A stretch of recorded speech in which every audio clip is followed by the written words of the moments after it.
Well, good morning, good morning, good morning. Good morning. Better, Good hey, morning. better late than never. Oh, Hello yes. and welcome to the Tea Time, where we have live discussion about things that affect our lives on Saturday morning, 9 a.m. Central Standard Time. Thank you for joining us. Sorry we're late, but as always, there's some hiccup with technical issues, and the good thing I want to let you know, we won. Everyone. You can see Yes. us on the show, and we're glad you're here. My name is Dr. Tonie Anderson-Steele, and I am your host for today's show. Alongside me is part two of Miss Bessie Hauser Hunter. She and I are friends now. We're actually in love with one another. I so appreciate her in her spirit, and I tell her last time I saw her, I told her I love her, which is what we should all do when we love somebody. Tell them that we love them while they're alive and living. And so Amen. I am glad to be able to tell her that I love her and everyone else whom I love. So today, Miss Bessie, I'm just going to ask you how you're doing and just tell us in a minute just the most important facts about yourself this morning as we move on to continue the second part about your book. I'm I'm doing well, and I pray everyone else that's tuned in is doing well. My name is Bessie Hauser Hunter, and I am an original foot soldier of the civil rights movement in Selma, Alabama.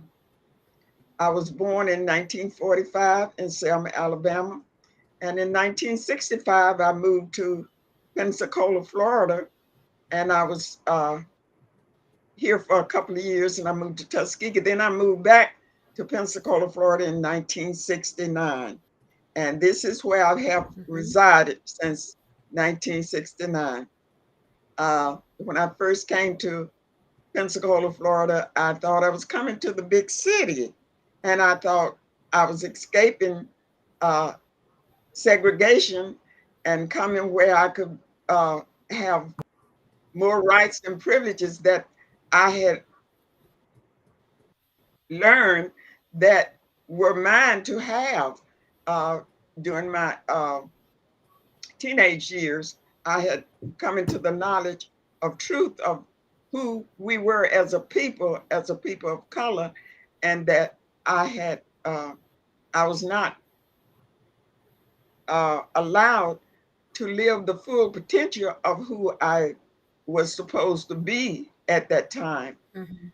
And so when I Mhm. came to Pensacola, I thought, I'm going to the big city, things are going to be better, and I got here and I was in a culture shock still because Pensacola showed me another side of segregation that was not enjoyable.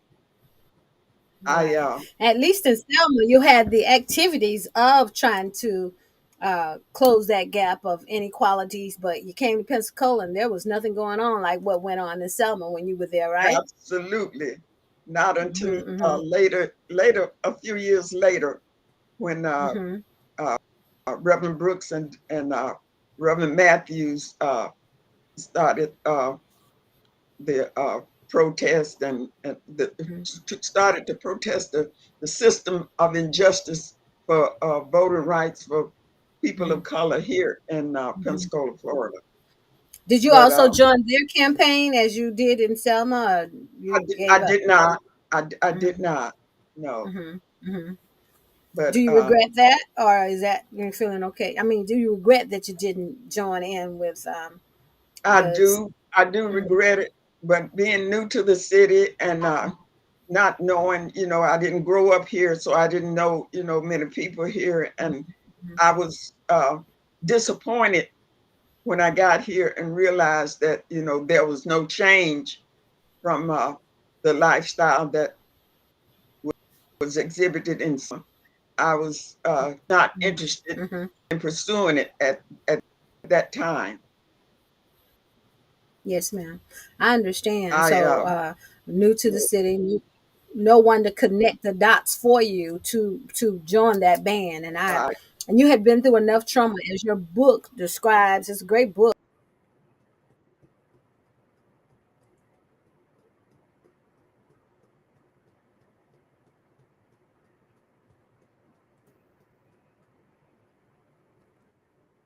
I am so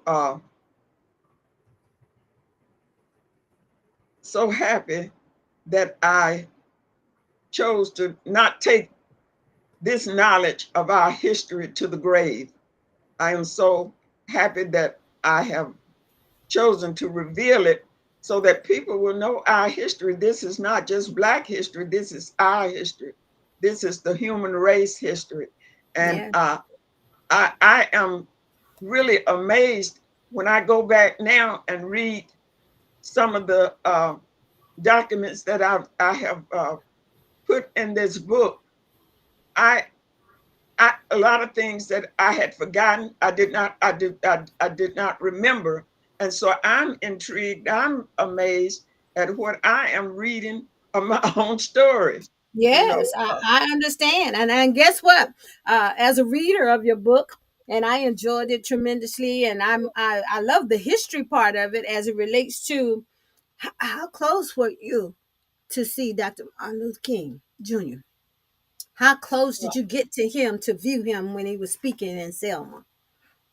um, on stage when my sisters and I would perform our Mm-hmm. songs that we had composed Mm-hmm. for the movement because we were not. We didn't have money, to participate monetarily to the mass meetings when we Mm-hmm. would Mm-hmm. attend. We Mm-hmm. would maybe have a quarter, a piece to contribute in the Mm-hmm. collection, for the progress of the movement. But so we Mm-hmm. would go home, and at night after the mass meeting, we'd go home, and we were just inspired to write songs and sing them for the mass to entertain the masses, when we went to the mass Yeah. meeting the next night. Right. So Right. that was like Right. our contribution. Instead of monetarily, we would do it like in an entertainment style. So he was kind of sort of in the pulpit, and He you were was, in the it choir was, stand it was close by. right, right. Right. And Okay. That gives me a better visual. So you were pretty close. yes, and Pretty close. then Now, in we reading would, your book on page 38, you talk about the civil rights activist, the white woman from Detroit, Michigan, and then you talk about Leroy Morton. Can you give us some insight on that situation so that we can better understand it? It's it's historical as well. yes, Leroy Martin was a classmate and a friend of my twin brothers. And he was being transported back and forth. Well, Mrs. Viola Luzo was one of the women that came from, she was a Caucasian woman that came from Detroit to as an activist in the movement also, because many people Hmm. came. I mean, Yes. not only ministers and priests or whatever, but just many people came to participate in the cause uh, of helping us obtain uh, equal rights and voting rights in Selma, Alabama. Ms. Viola Luzo was one that left her family to come to Selma to help with the cause of obtaining freedom. And she, Hmm. during the march from Selma to Montgomery, she was Hmm. instrumental in transporting uh, the marchers back from Montgomery after the march. And on Hmm. the way back, she had uh, she had Leroy Morton in the car with her, who was a Hmm. black uh, young black boy. And Hmm. she was shot by Klansmen. And when she was shot, the blood just spattered from her head onto Leroy, and Hmm. she went off the road uh, on Highway 80. She went off the road there about in Hmm. Haynesville, Alabama. And Hmm. she, I know where that is. when she Hmm. ventured off the road, uh, Leroy got out the car and he crawled away from it and laid down on the in the ground on the ground. Hmm. Yes. And it was, just I feel like that was just, the spirit of the Lord leading him to do that because Right. they turned around, the Klansmen, they turned around, they came back and Mm-hmm. got out and went over to assess the scene to see if they had really accomplished the mission that they had, chosen to do. And Leroy lay still, you know, as if, he just laid motionless there. Mm-hmm. And Mm-hmm. him having blood spattered on him from Mrs. Uzo's injury, Mm-hmm. Mm-hmm. they thought that, mission had been accomplished. And Mm-hmm. he laid there for a while. And when they left, then he got up and went back out to the highway, to summon help. And there were Mm-hmm. people, traveling back from the end of the 5-day march from Selma to Montgomery. So he Mm-hmm. received help, and it was just so devastating, to have this happen to him, and he was just really mentally, never right after that. And my brothers, they never saw him to communicate with him again, afterwards because they sent him out of town because they knew that his life would be jeopardized, It's in January. having, Right. survived and, Yeah. would have been able to tell the story. Yeah, as you were telling that story, it just goes to show you that when people are evil, they don't care who is in their path, No, because she was a Caucasian, like most Klansmen, or all Klansmen, right. as we know, are Mhm, Caucasians, mhm, white people. Um, and they killed one of their own to get to us, to stop yes. what was going on Mhm, for our benefit, and I think that's a double whammy, because we as black people, we are accustomed to inequalities even now, and the evilness exists all over against anyone that gets in their path even now. So uh, I thank you for sharing that story. And when I'm looking down, I have your book mhm, where I folded back pages where I wanted to ask you questions about different things. So the next thing that I want to see is that it shows in your book on page 37 that Harry Belafonte, Sammy Davis Jr., Leonard Bernstein, Mahalia Jackson, and even Sheila Winters, because she's a Caucasian lady, right? mhm, yes.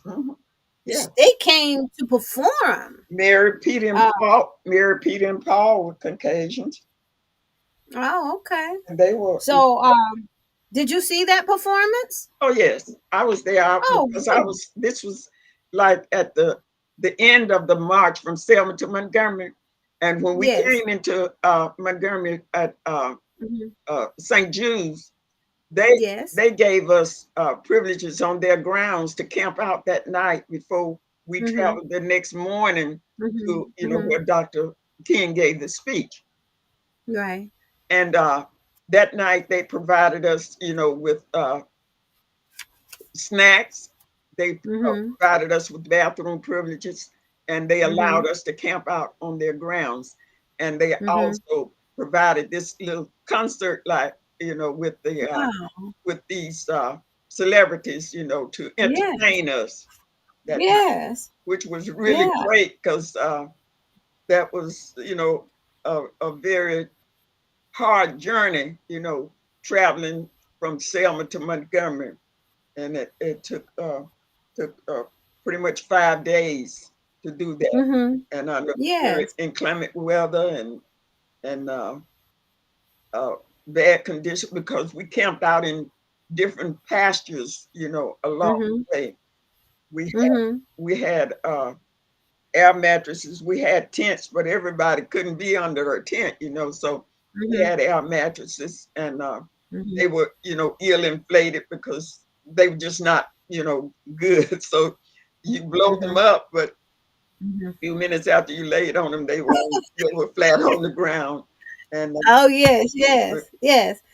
And so the interesting part on that, still on that same page 37, is that 25,000 people showed up but they closed the it says here that the public facilities were closed to the marchers, Oh yes. and St. Jude's opened their doors. Right. Well, how rude is that to know people are coming and close? Look like that would have been a profitable time, profitable, I can get it out. But people could make their profits from the marchers if their Right. business was open. Right. Right. It's like a slap in the face per se. Mhm. So then I move over to another page, and that's where we get to talk about uh, the governor at that time, George Wallace, and I remember him vividly, and I remember all of ugh, the tomfoolery and what he declared that was going to happen and not happen. And I understand here that a school was started and named after him in Mhm. Selma, right? Yes. That's Is that junior. before or after? Is that Oh, that before that was years after. The when he was in the junior wheelchair? college Had was been. named in his honor because Mm-hmm, in latter years, uh, after all of his encounters, he was shot and yes, I remember. he was paralyzed Became and then paralyzed. yeah, Yes. and he fell ill. But the Mm-hmm, ironic thing about all of that is the black people that were attending him were the ones mm-hmm, he trusted the blacks to take care of him. mm-hmm, When he fell ill and disabled, that was who mm-hmm, he trusted to take care of him. mm-hmm, So and then in later years, uh, a, a, a junior college was named in his honor in mm-hmm, Selma, Alabama, George C. Wallace Community College. And I had mm-hmm, two of my sisters attended that college, and my daughter attended mm-hmm. that college also for a short while. Okay. Well, wonderful. Now let's get to the songs, and they're in the back of the book. They start you and your sisters wrote these songs. Yeah, we Okay. yeah, we wrote these songs. Mm-hmm. We uh we did we sung a lot of congregational songs, that everybody Mm-hmm. knew, like "We Shall Overcome" and Yes. those songs. Lift, But then yes. Lift every we voice and wrote sing. I saw in here. Yeah. we wrote You songs sung lift every ourselves voice. Yes. to Yes. Yes. entertain the masses, and So you. we said, one of them was "Lord, Make Me a Blessing," and then we had another, Yes. "Oh Freedom, Come Right Now," and Yes. "Every Fight for Freedom is Did easy." you sing these songs a cappella, or did one of you play the piano or something? We sung a cappella. A cappella. Okay. Yes. And everyone enjoyed your music, right? Oh yes. Oh yes. They look So it was four. So you have you four sisters, right, singing, right. And for three including you. sisters, my step, Mhm. I was the fourth. Mhm. Okay, wonderful. Yes. Well, the songs are in the book on page 103, 104, and then also on page 109. We talked briefly about this last week about Jimmy Lee Jackson. They actually featured you in the news. Let me see, a newspaper article The son. right there. I'm a son. Yeah, yeah, you featured in a newspaper article because it states the title of it is "Children of the Movement." Bessie Hauser held civil rights victim Jimmy Lee Jackson's hand as he died.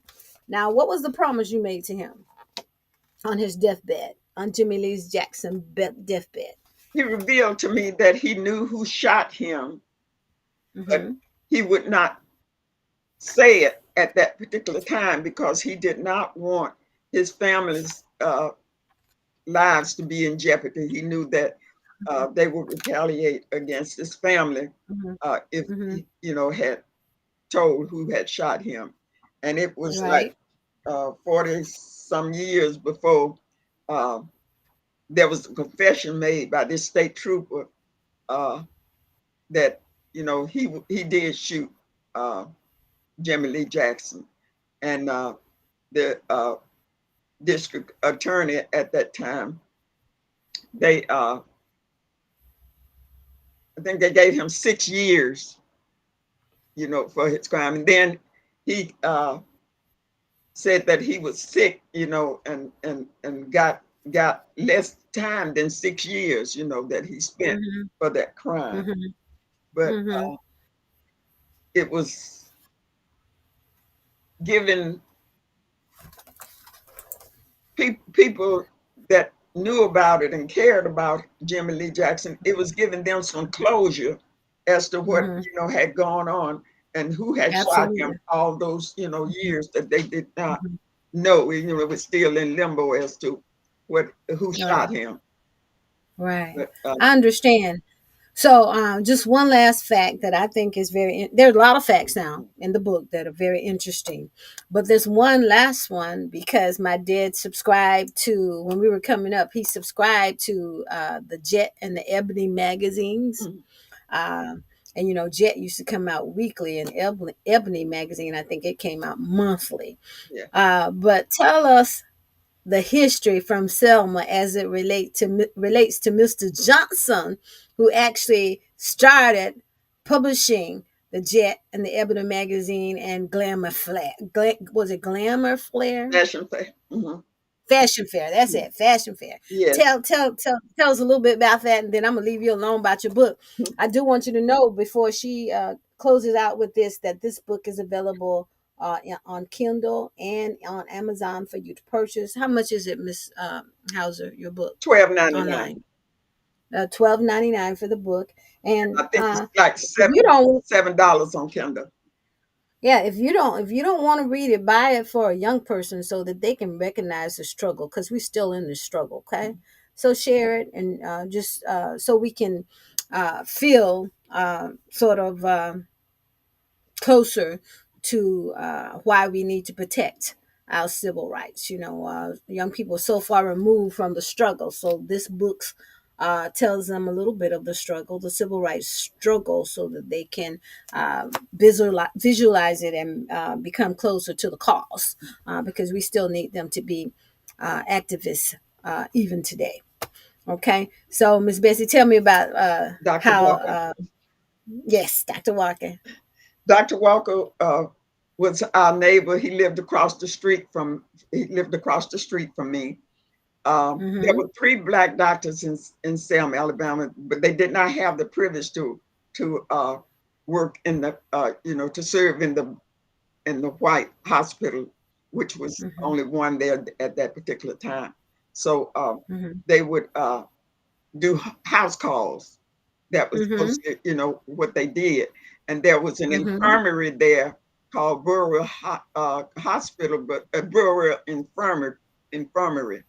And it was mostly for uh, older people and crippled and disabled people. But anyway, Dr. Walker lived across the street from me. He was uh, he delivered all of my siblings, Mm-hmm. including two sets of twins for my mother.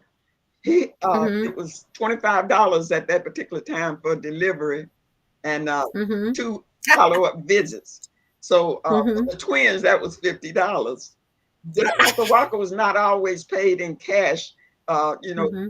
Back then, people were paying with chickens, vegetables, or whatever they could come up with. My father was an Mm-hmm. auto mechanic, so he would some of his payments for the birth of his children was Mm-hmm. with servicing Dr. Walker's car.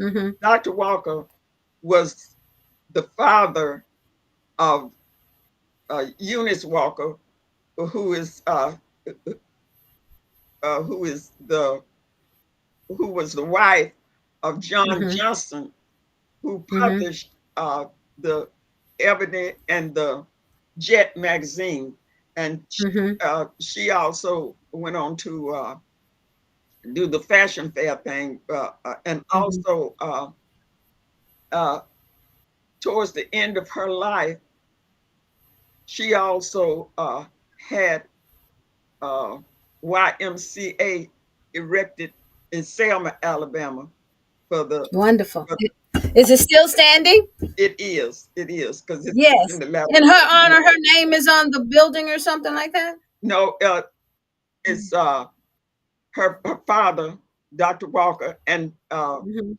Claude C. Brown, who was another key figure in Selma, Mhm. Alabama, as to Mhm. uh, uh, elevating and promoting the growth of blacks in Selma, Mhm. Alabama. Mhm. Mhm. Dr. Claude, uh, Dr. Claude Brown, Claude Mhm. Cecil Brown. He was Mhm. he was also had a kinder. They also had like a little daycare kindergarten area there, Yes. and that it was Mhm. it was a Presbyterian church. He was a pastor of a Presbyterian church there, Mhm. and he Mhm. also started the Don Bosco Club there, which was like an outlet of to for basketball, for Mhm. blacks, and Mhm. to have Outings and children. fun, you know. You're right. Mhm. Have children to blacks in the black community to have something to Mhm. do Mhm. other Mhm. than Mhm. get into trouble. So he was Right, right. instrumental in helping to Mhm. steer black children in the right Mhm. direction. Mhm. And Is that still in existence in Selma now? well, they now they have the YMCA that his Okay. daughter, Oh, so I it took mean, the place Dr. Walker's of Dr. Brown. daughter. Okay, got it. Got it. So Got it. Okay, I got it. Well, Miss Bessie, as again, I must tell you a fascinating story, history that all young people should be exposed to, because they are so far removed from the struggle. And I want to thank you for sharing your story with us. Uh, and so what we're going to do is going to close out. I feel like we still not complete, that we didn't get all the news. So I'm going to leave it up to you if you ever want to join us again and talk more about this, because it is truly important. It's not going to go away, even though that's the script that's been written for us. We want to keep our history alive. And so we thank you again for joining us. And I love it when I asked, you hesitated for a moment because you're not tech savvy, but guess what? I'm not either. I rely on assistance as well. So I appreciate you. And I thank you for sharing your story. And I thank those who joined us this morning for joining us.